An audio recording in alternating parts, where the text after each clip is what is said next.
அஸ்ஸலாமு அலைக்கும் ஃப்ரெண்ட்ஸ். அப்படியே போகிற போக்கில் அப்படியே ஒரு விளாக் எடுக்கலான்ட்டு ஃபோனை கையில் எடுத்தாச்சு. இப்போ பிரியாணிக்கு தான் தாளிச்சிருக்கேன். எறா பிரியாணி. ஒரு பெரிய சட்டி எடுத்தாச்சு.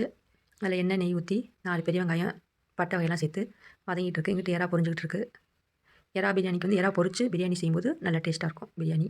இப்போ தக்காளி பச்சை மிளகாய்லாம் சேர்த்துக்கலாம். அது கூட கொஞ்சம் வதங்குறதுக்கு கொஞ்சோண்டு உப்பு சேர்த்துக்கலாம். இது வதங்குற கேப்பில் நம்ம சின்ன சின்ன வேலையெல்லாம் வந்து நம்ம பார்த்துக்கலாம். இப்போ வந்து மசாலா தூள் டப்பாக்கெல்லாம் காலியாக இருக்குது. அதெல்லாம் கொஞ்சம் ஃபில் பண்ணி வைக்கலாண்டு அரைச்சி வச்சிருக்க மசாலா வந்து எடுத்து கொட்டி வைக்க போகிறேன். இதெல்லாம் வந்து வீட்டிலே அரைச்சி வச்ச மசாலா. ஃப்ரிட்ஜில் ஸ்டோர் பண்ணி வச்சுருக்கேன். எடுத்துக்கிட்டு வந்துட்டேன். இப்போ மிளகாத்தூள் மசாலாத்தூள் மஞ்சத்தூள்லாம் எல்லாமே அரைச்சிக்கிறது தான் வீட்டுக்குள்ளே காய வச்சு வெயிலில் காய வச்சு அரைச்சி வச்சுருக்கேன். பெண்கள்லாம் இதில் மிச்சம் பிடிக்கலாம்னு சொல்லிட்டு ஒவ்வொன்றிலையும் மிச்சம் பிடிச்சி நம்ம வீட்டு வேலையில் பார்க்குறோம். காலையில் 5 மணிக்கு பாய் தலானை சுருட்டி வைக்கிறதுலேருந்து நைட் 12 மணிக்கு பாய் தலானை விரித்து நம்ம மண்டையை சாய்க்கிற வரைக்கும் வேலையாத்தே இருக்குது.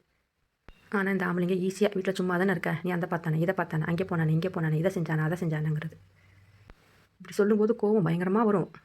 கோவத்தை வந்து என்ன பண்ண முடியும்? ஒன்றும் பண்ண முடியாது. ஒரு போய் தண்ணி எழுதி குடிச்சிட்டு கோவலையே டங்குன்னு வச்சுட்டு வந்துட வேண்டியது. ஏன்னா நமக்கு கோவம் வரும்போது நம்ம ராஜா மாதா பெத்த பிள்ளையை விட்டுட்டு நம்ம பிறந்த வீட்டுக்கே போகலான்னு தோணும். ஆனால் அந்த சைடில் ஒரு பக்கம் நம்ம பெத்த பிள்ளை எட்டி பார்க்கும்போது ஓடவும் முடியாது ஒளியவும் முடியாதுங்கிற மாதிரி இங்கேயே இருந்தாக வேண்டியதாக இருக்குது.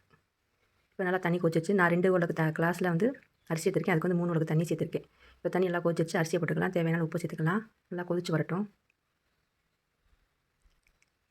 இப்போ நல்லா கொதிச்சு வந்துருச்சு. இப்போ பொரிச்சு வச்சுருக்க இறாவை சேர்த்துக்கலாம். இப்போ இதிலே தம் போட்டுடலாம். நம்ம பெண்களுக்கு வந்து 2 விஷயம் முக்கியமான விஷயம். ஒன்று பொறுமையாக இருக்கணும், ஒன்று விட்டு கொடுக்கணும். இது 2 இருந்தாலே நம்ம இந்த உலகத்தில் வாழ முடியும். இப்போ தம் ஆயிடுச்சு. எறா பிரியாணி ரெடி ஆயிடுச்சு. பாருங்கள் நல்லா பொழு பொழுன்னு இருக்குது. அரிசி ஒன்றோட ஒட்டலை. இப்போ பிரியாணி ரெடி ஆயிடுச்சு. ஓகே ஃப்ரெண்ட்ஸ், இந்த வீடியோ பிடிச்சிருந்தா ஒரு லைக் பண்ணுங்கள், ஷேர் பண்ணுங்கள், கமெண்ட் பண்ணுங்கள், சப்ஸ்கிரைப் பண்ணுங்கள்.